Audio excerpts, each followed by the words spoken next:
The Shawshank Redemption features a cast of renowned actors.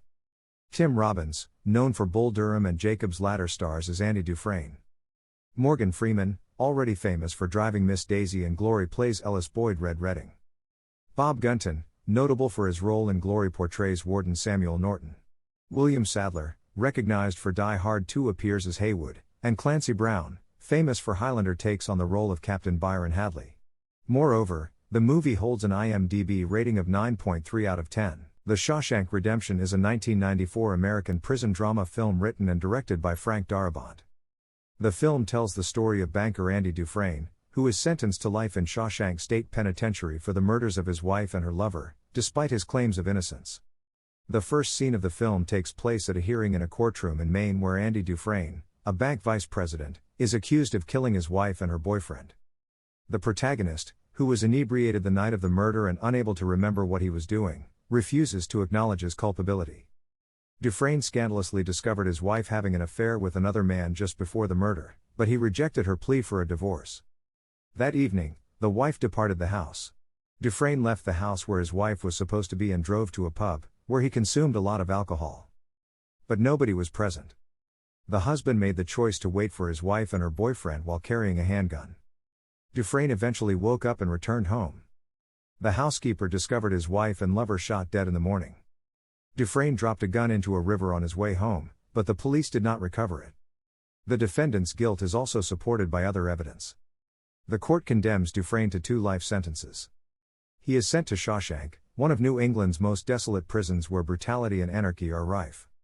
The commander of the guard, Captain Headley, beats one of the incoming inmates to death on the first night following his arrival, while the warden, Samuel Norton, exhibits apparent religiosity. Dufresne starts working in the prison laundry. 2 months after entering the facility, and he meets Ellis Boyd Red Redding, an African-American prisoner with connections in high places who arranges the smuggling of different items into the facility. Dufresne asks him for a stone hammer and explains that he loves working with stones. Inmates from a gang known as the Sisters start harassing Dufresne sexually as well. Andy tries to resist them until the very end, with varying degrees of success, but they continuously torment him and beat him for disobedience. Due to Red's contacts, Dufresne is given a job in 1949 fixing the roof of a prison factory. During the repairs, Andy, highly professional lawyer, unwittingly gives Hadley advice on how to avoid paying the inheritance tax. In return, after the attack by the Sisters on Andy, Hadley beats up the Sisters' Boggs Diamond, in gratitude. He becomes disabled, after which the Sisters leave Dufresne alone. Gradually, Dufresne begins a new life. The character becomes a library worker, helping an elderly prisoner, Brooks Hatlin.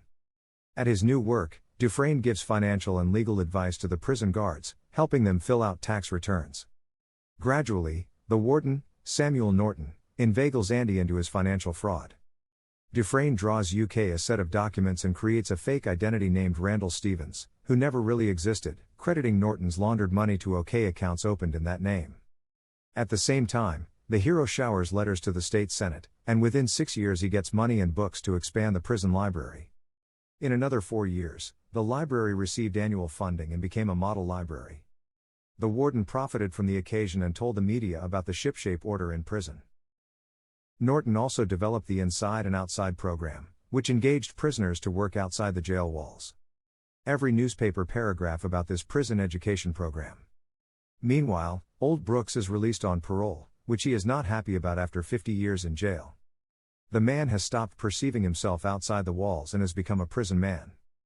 Brooks settled in a small hotel room and started working in a store as a packer, but every day it became harder for him. One day, unable to stand it, he committed suicide by hanging himself in the room, having previously carved the inscription "Brooks was here" on the ceiling. The inmates who knew Brooks learn about this from his suicide letter. Andy dedicates prison life to Brooks. For 19 years, Norton, with the help of Andy and using the practically free power of prisoners, has been doing a lot of dark deeds with the help of the program he developed, depositing huge amounts of money into his bank accounts, while showing the media how well the educational process in prison is going. At the same time, Dufresne helps other inmates get an education. He personally conducts classes with a young thief, Tommy Williams, and teaches him to read and prepare the guy for the GED tests. Williams successfully passed the exam. After learning about Andy's story, Tommy recalls that when he was serving a 3-year sentence in another prison, his former cellmate, the psychopath Elmo Blatch, told him how he killed a golf club owner and his mistress, and her banker husband was imprisoned for the murder. Andy realizes this murder is the same one for which he was convinced. The hero tries to persuade Norton to help him review his case but receives a firm refusal, as Andy is involved in Norton's machinations and is beneficial to him as a free personal financier. The warden sends Andy to solitary confinement for an extremely long period. At the same time, Norton invites Tommy to a nighttime conversation outside the prison, during which Hadley shoots Tommy to death from the tower, supposedly on the run. Dufresne returns from solitary confinement and continues to work for Norton. One evening, in a concert with Red, he says that he will open a hotel on the Pacific coast in Zihuatanejo, Mexico, after getting out of prison. Andy asks Red to remember the name and tells him about the town of Buxton. A very meaningful place for him is situated near that town. Dufresne tells Red how to find it. Red tells his friends about the conversation with Andy. One of them recalls that Dufresne had recently come to him and asked for a rope.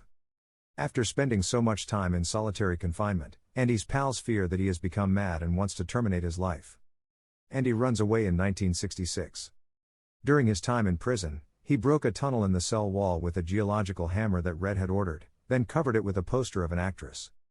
He would carry chunks of the wall into the garden during his daily walk and bury them in his garments. Andy entered the chamber where the sewer pipes for the entire apartment complex converged at night by crawling down a tunnel. The guy discreetly crept out of the jail by breaking through a collection pipe with a stone while the storm rumbled outside. He visited numerous banks where he had moved Norton's funds in the morning while dressed in a suit and boots that were taken from Norton. The hero submitted a letter to the newspaper's editorial office with information on corruption at Shawshank Prison and cancelled the accounts formed in the name of the Mr. Stevens he had invented, which had received $370,000. Hadley was thus taken into custody, and Norton, unable to turn himself into the authorities, shot himself to death in his office. Red soon understands where Andy entered Mexico and where he was going after receiving a blank postcard with the postmark of Fort Hancock, which is close to the Mexican border. Red gets freed following another parole hearing. He takes up residence in the same room as the late Brooks and spends some time working as a packer there. The man then makes the decision to locate the cash Andy had informed him about in the jail. He discovers cash and a note from Andy asking him to visit Mexico in the cash. Red violates his parole and enters Mexico from the United States. He is certain that no one will set up a hunt for an elderly felon who is not seen as threatening. Ellis Redding notices Andy Dufresne while standing on the seaside coast. The heroes are completely freed from their sins and the past after clearing all of the tests. Justice has been done. Thanks for watching the video.